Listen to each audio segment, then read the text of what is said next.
नमस्कार, स्वागत है आप सभी का हमारे खास कार्यक्रम स्वयं सिद्धा में। मैं हूं आपके साथ ज्योति सिंह। हजार बोलों से अच्छी है वो खामोशी, हजार बोलों से अच्छी है वो खामोशी जो किसी के दिल को चोट नहीं पहुंचाती, लेकिन इस खामोशी के पीछे भी एक गहरा दर्द छुपा होता है। जो लोग बोल नहीं पाते, जो लोग सुन नहीं पाते, उनकी जिंदगी में भी दर्द कुछ ज्यादा ही होता है। कुछ ऐसे ही लोगों के दर्द को आसान करने का काम कर रही है ग्वालियर की एक शख्सियत। कौन है इस बार, देखिए हमारे खास कार्यक्रम में।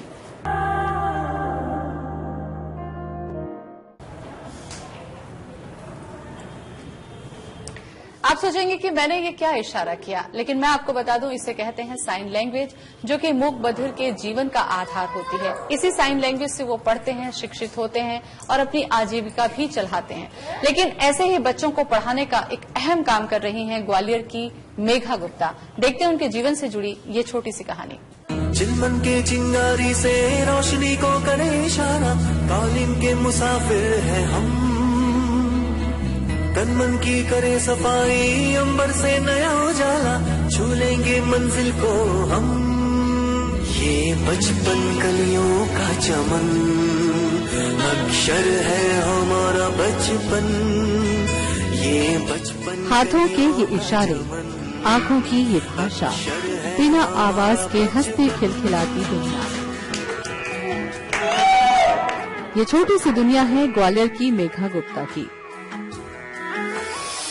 इस दुनिया की रचना की मेघा के माता पिता ने, जो न तो बोल सकते हैं और न ही सुन सकते हैं। एक दूसरे की इस कमी ने ही इन्हें जीवन साथी बना दिया और तब जन्म हुआ प्यारी सी बेटी मेघा का।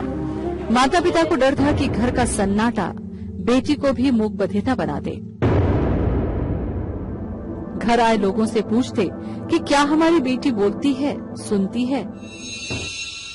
वो हर जतन करते जिससे मेघा ज्यादा से ज्यादा बोले। घर में टीवी आया, हर वो खिलौना लाया गया जो आवाज करता। मेघा एक ऐसी बच्ची थी जिसके पास दो मातृभाषा थी, एक जिसमें वो खुद पढ़ती, दूसरी वो साइन लैंग्वेज जिससे वो माता पिता के साथ बात करती। डाउट होता था कि ये बोल पाते कि नहीं सुन पाते। घर की खामोशी को मेघा ने अपनी प्रेरणा बना लिया और बन गई बेजुबानों की जुबान। ग्वालियर के सारे मूक बधिरों का खुद सर्वे किया, उन्हें शिक्षित करने का बीड़ा उठाया। अपनी पढ़ाई के साथ मेघा ने उन बच्चों को भी घर जाकर पढ़ाना शुरू किया, वो भी निःशुल्क। पहले तो लोगों को आश्चर्य हुआ कि कोई बिना किसी फायदे के क्यों घर में पढ़ा रहा है, लेकिन मेघा के जज्बे को देखते हुए लोग फिर खुद आगे आने लगे। धीरे जब करके बड़ी हुई तो हम ये सोचते थे कि हम कैसे इसको बुलवाए, तो उन्होंने टीवी खरीद के लाके रखा। तो गाना सुनती थी, लड़ाई झगड़े वाला नहीं दिखाते थे मुझे, सिर्फ सॉन्ग सुनाते थे। तो मैं देख के ऐसे फील करती थी और मुंह से भी गुनगुनाती थी और ऐसे रिएक्ट करती थी। तो हम लोग क्या है बोलते थे कि ज्यादा हम इससे इशारों में बातें नहीं करेंगे, जब वो बड़ी हो जाएगी ना तब हम ज्यादा इशारों में करेंगे।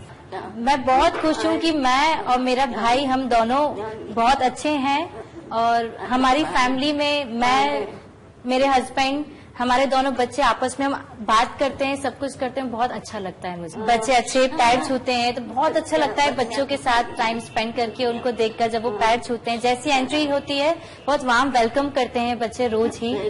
वो हमें इतना अच्छे से संभालते हैं कि हमें कोई परेशानी नहीं आने देते। लाइफ में जो नॉर्मल बच्चे जीते वैसे ही हम जीते हैं।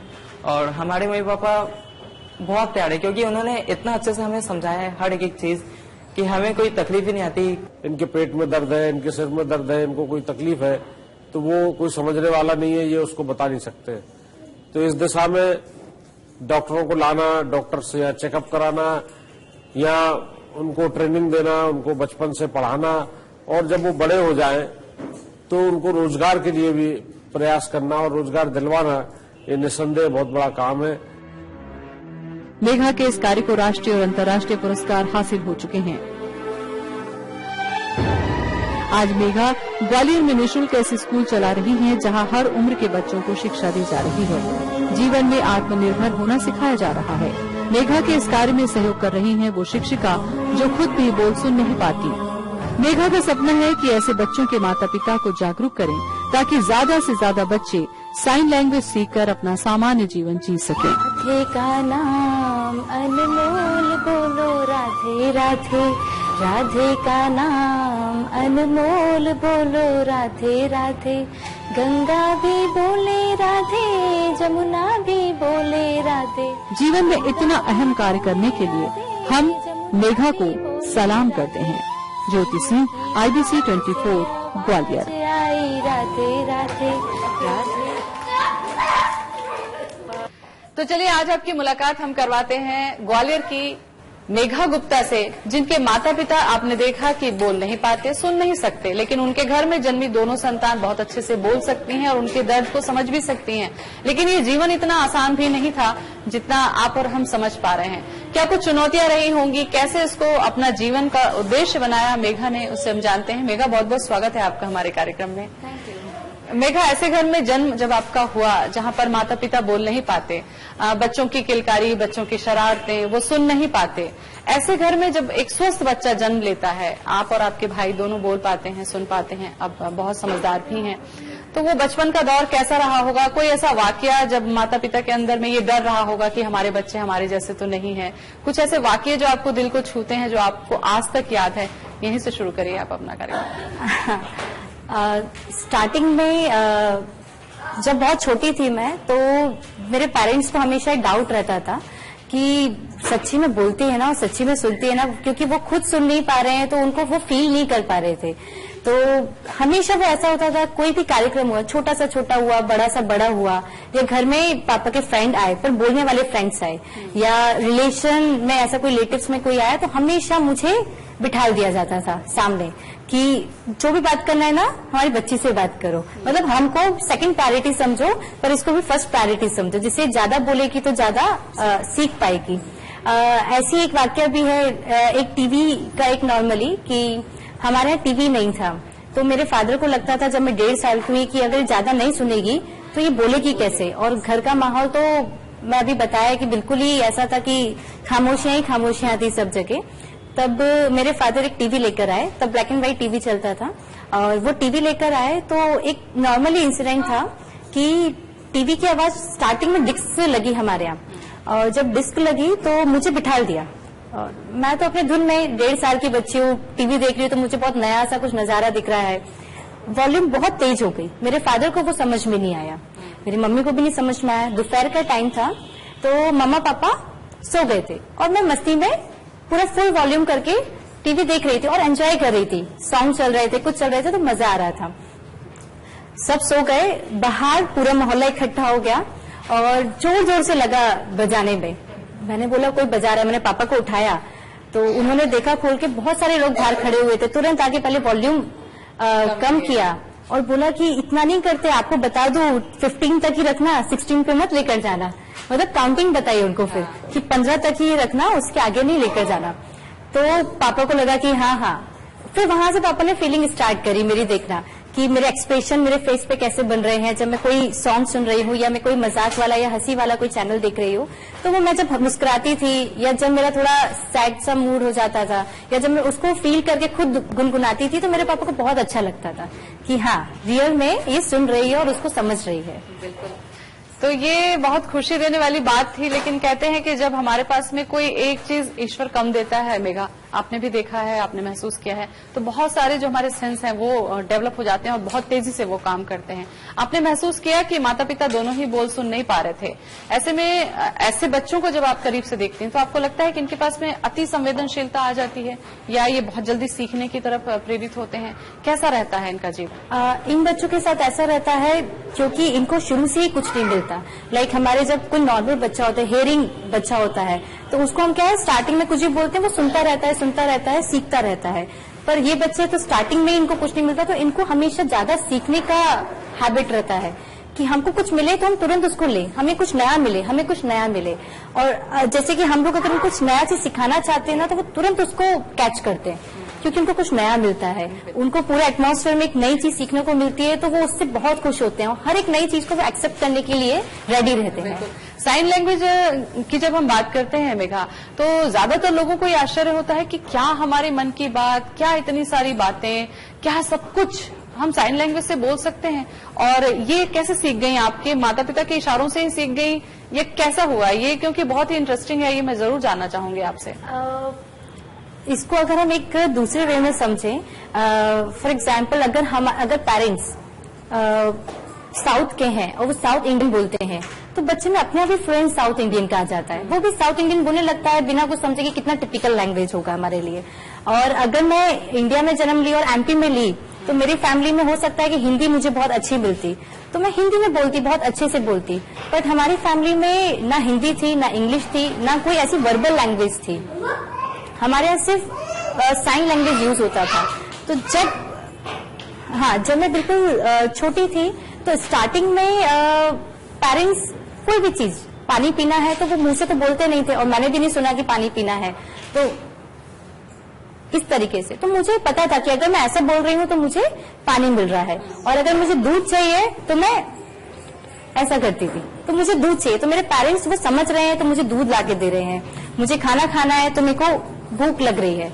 ये चीजें वहीं से स्टार्टिंग हुई। फीलिंग्स, अलग अलग फीलिंग्स की, मुझे भूख लग रही है कि मैं आज बहुत उदास हूं तो मैं उदास से बैठी हुई हूँ, या बहुत खुशी हूं तो मैं उसको एक्सप्रेस कर पा रही हूँ। और साइन लैंग्वेज एक ऐसी लैंग्वेज है जिसको मैंने कभी बचपन से ऐसा फील नहीं कर पाया कि कहीं भी पापा और मम्मी और मेरे बीच में कभी किसी भी चीज का कम्युनिकेशन गैप रह गया।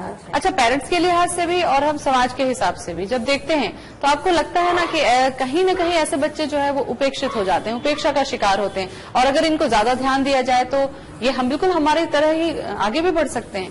तो ये जो एक दया वाली जो दृष्टि है मेघा, आपको लगता है इससे बाहर आना होगा समाज? हमारे कंसेप्ट जो है ना, हम अभी जितने बच्चे यहाँ बैठे हुए हैं या और भी बच्चे जो हमसे जुड़े हुए हैं, हम उन पे कभी सिंपैथी नहीं दिखाते।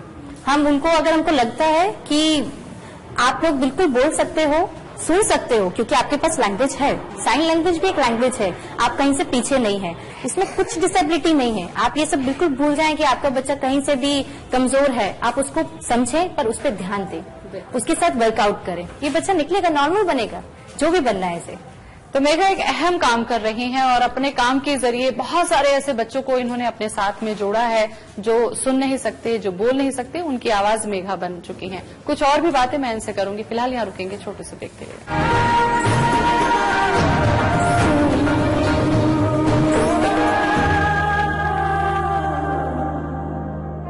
ब्रेक के बाद स्वागत है आप सभी का हमारे खास कार्यक्रम स्वयं सिद्धा में। हम बात कर रहे हैं ग्वालियर की मेघा गुप्ता से। मेघा, फिर आपने जिंदगी में जब होश संभाला, जब बड़ी हुई आप, तो इन लोगों के लिए काम करने का कैसे सोचा आपने, और फिर कैसे सर्वे किया, कैसे ढूंढा इन लोगों को, और अब ये छोटी सी स्कूल भी आपने खोल ली है, कैसे हुआ ये पूरा सिलसिला? मैं ऐसे ही एक बार घर में बैठी हुई थी और पापा का प्रेशर था गवर्नमेंट जॉब का उस टाइम पे, तो मैंने बोला कि हाँ फादर, मैं जरूर पक्का एक गवर्नमेंट जॉब लूंगी, आप परेशान ना हो।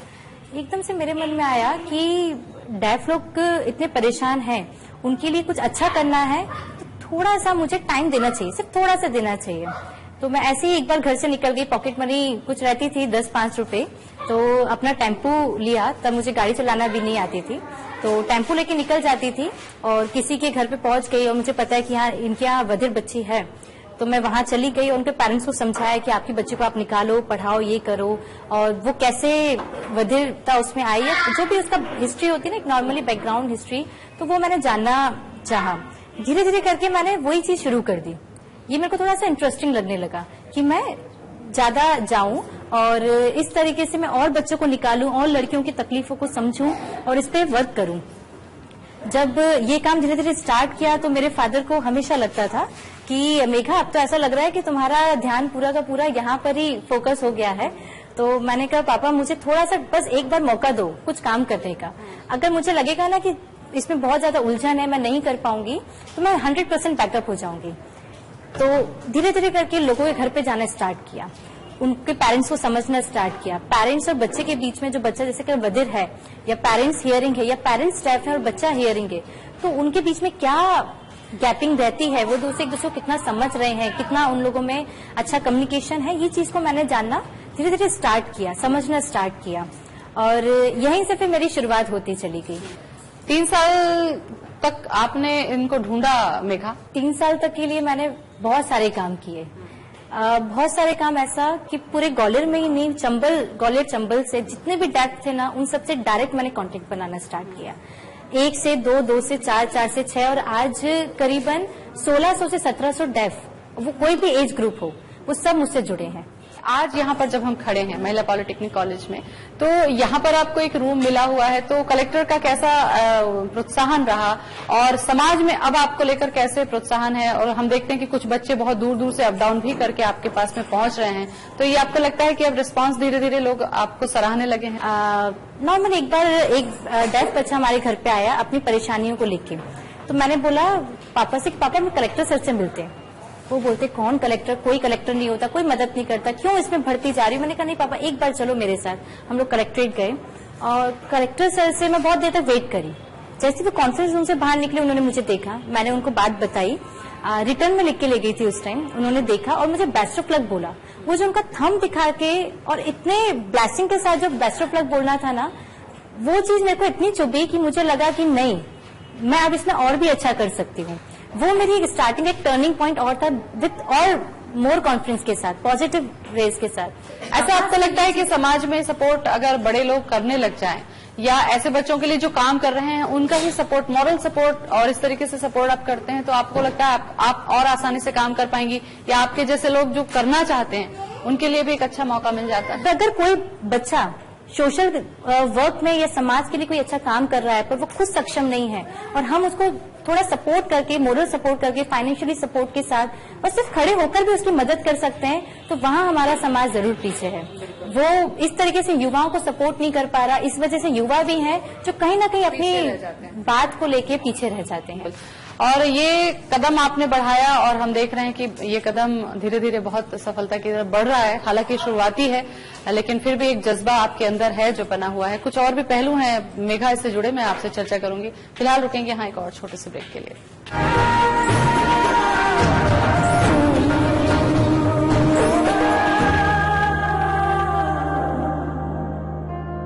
ब्रेक के बाद एक बार फिर स्वागत है आप सभी का हमारे खास कार्यक्रम स्वयं सिद्धा में। हम बात कर रहे हैं ग्वालियर की मेघा गुप्ता से। मेघा, एक अनोखा काम जब कोई करता है या समाज में ऐसा काम करता है जिसको समाज में ज्यादातर लोग नहीं करते हैं, तो कैसा रहता है? क्या बहुत ज्यादा चुनौतियां फेस करनी पड़ती हैं घर के स्तर पर भी, क्योंकि मम्मी पापा आपके बोल सुन नहीं पाते, वहां पर एक अलग चुनौती है। समाज में ऐसे लोगों को कन्विंस करना जिनके बच्चे नहीं बोल पाते हैं या जिनके माता पिता नहीं बोल पाते, कितना मुश्किल है ये काम? मुश्किल ये बहुत था जब ये स्टार्टिंग किया मैंने। घर से जब मैंने स्टार्ट किया कि मैं ऐसा कुछ काम करूं, तो मेरे पेरेंट्स का भी स्टार्टिंग में ये था कि बच्चा इसमें मत फंसो तुम, क्योंकि समाज बहुत बेकार है, वो आपको नहीं आगे बढ़ने देगा। अगर मैं बहुत रिच होता, मेरे फादर का ऐसा कहना था कि अगर मैं बहुत रिच होता या अपन थोड़े ताकतवर होते या थोड़ी अच्छी फैमिली का बैकग्राउंड होता तो तुम्हें आसान होता, तुम आगे बढ़ोगे इसमें, तो तुम्हें पैसों की प्रॉब्लम आएगी, तुम्हारे पास कॉन्टेक्ट्स नहीं है, तुम कैसे आगे बढ़ोगे, तुम्हारे भोपाल में कॉन्टेक्ट नहीं है, तुम्हारे कहीं कॉन्टेक्ट नहीं है, इसके लिए बहुत जरूरी होता है सब कुछ। तो मैंने पापा को सिर्फ एक बार विश्वास दिलाया था, पापा चाहे कुछ भी होना पड़े मैं आगे बढ़ के दिखाऊंगी आपको, बस एक बार विश्वास रखो और मुझे बस एक बार छूट दे दो, हाँ कर दो कि मैं निकलूं। और वो दिन था और आज का दिन था। घर से निकली और पापा की वो सारी बातें सच हुई। जब मैं एक पड़ाव आगे निकली तो मुझे लोगों को कन्विंस करने में बहुत प्रॉब्लम आया कि सर मैं ऐसे बच्चों के लिए काम कर रही हूँ। जब मैं ऐसे किसी को बताती थी तो उनको लगता था कि ठीक है बहुत सारी ऑर्गेनाइजेशन चल रही है, तो ये ऑर्गेनाइजेशन कुछ ऐसी खास नहीं है। और मेरे लिए एक नेगेटिव पॉइंट भी था, मुझे इतना नहीं पता था कि ऑर्गेनाइजेशन कई सारी हैं जो सिर्फ पैसों के लिए काम करती हैं। ये मुझे इसके अंदर आने के बाद पता चला। तो लोगों ने मुझ पर भी बिलीव नहीं किया, उनको लगा कि ये ऑर्गेनाइजेशन भी सिर्फ पैसा खाती होगी और पैसा कमाने के लिए काम कर रही है। ये प्रैक्टिकली वो नहीं है, क्योंकि अब ऑर्गेनाइजेशन बची नहीं है। तो ये मेरे लिए एक नेगेटिव पॉइंट था। और सम्मानों की बात करें तो पीछे हम देख पा रहे हैं कि बहुत सारे पेपर की कटिंग में आपका नाम है, एक अवार्ड आपको बड़ा सा मिला हुआ है। ये सम्मान का सिलसिला भी थोड़ा सा बताइए, क्योंकि जब कोई लड़की या कोई व्यक्ति बहुत अच्छा काम करता है और उसे पुरस्कारित किया जाता है तो उसका हौसला जो है वो और बढ़ता है। सम्मानों की क्या भूमिका है? सम्मान तो मेरी लाइफ में बहुत इम्पोर्टेंट, बहुत ज्यादा इम्पोर्टेंट है। जब पहला मुझे एक छोटा सा सम्मान मिला मेरे समाज की तरफ से, तब मैं बहुत खुश थी कि मैं सच्ची में कुछ अच्छा काम कर रही हूँ कि मुझे 4 लोगों के सामने बुला के मुझे सम्मान दिया गया। धीरे धीरे करके वो सम्मान का कारवा बढ़ता चला गया, मुझे कई लोगों ने अप्रिशिएट किया। पर 2 अवार्ड मेरे लिए जो अभी रिसेंटली वाले हैं, पर 2 अवार्ड मेरे लिए बहुत इम्पोर्टेंट हैं। पर उसके पीछे एक छोटी सी कहानी भी है। मुझे IBC 24 की तरफ से एक जो अवार्ड मिला था, जॉन अवार्ड, और उसमें MP और छत्तीसगढ़ से जब 13 महिलाओं और लड़कियों में मेरा नाम आया था, वो मेरे लिए सबसे ज्यादा खुशी की बात थी। उस टाइम में बहुत हवा में थी, बोलते ना जमीन में तो मेरे पाँव ही नहीं थे कि मुझे ऐसा अवार्ड मिल सकता, मैं भोपाल जाऊंगी अवार्ड लेने, मतलब ये एक थोड़ा ड्रीम था मेरे लिए। जब मैं भोपाल गई, मैंने जब नजारा देखा वहां का, तो मैंने कहा मैं सच्ची में बहुत अच्छा काम कर रही हूँ। मैं करती हूँ पर अपने आप को तब मैं बिलीव दिलवा पाती हूँ जब मुझे सम्मान मिलता है, तो मैं फाइनली बोलती हूँ नहीं मेघा तो बहुत अच्छा काम कर रही है।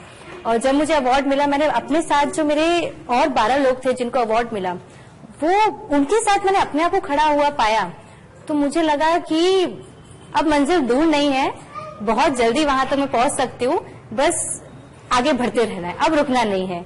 ये सम्मान बहुत ज्यादा हौसला देते हैं, अगर देखा जाए तो हम जैसों के लिए तो बहुत ज्यादा इम्पोर्टेंट होते हैं। सेकंड मुझे अवार्ड मिला जो नेशनल अवार्ड था मेरा, मुझे बैंगलोर बुलाया गया इस अवार्ड के लिए, JCI इंडिया का अवार्ड था। बैंगलोर बुलाया गया और फर्स्ट टाइम मेरे लिए पूरा फ्लाइट का टिकट उन्होंने करके दिया। तब मुझे समझ में नहीं आया कि मैं इतना बड़ा काम तो कर नहीं रही हूँ, मुझे इतना सम्मान कैसे मिल सकता है।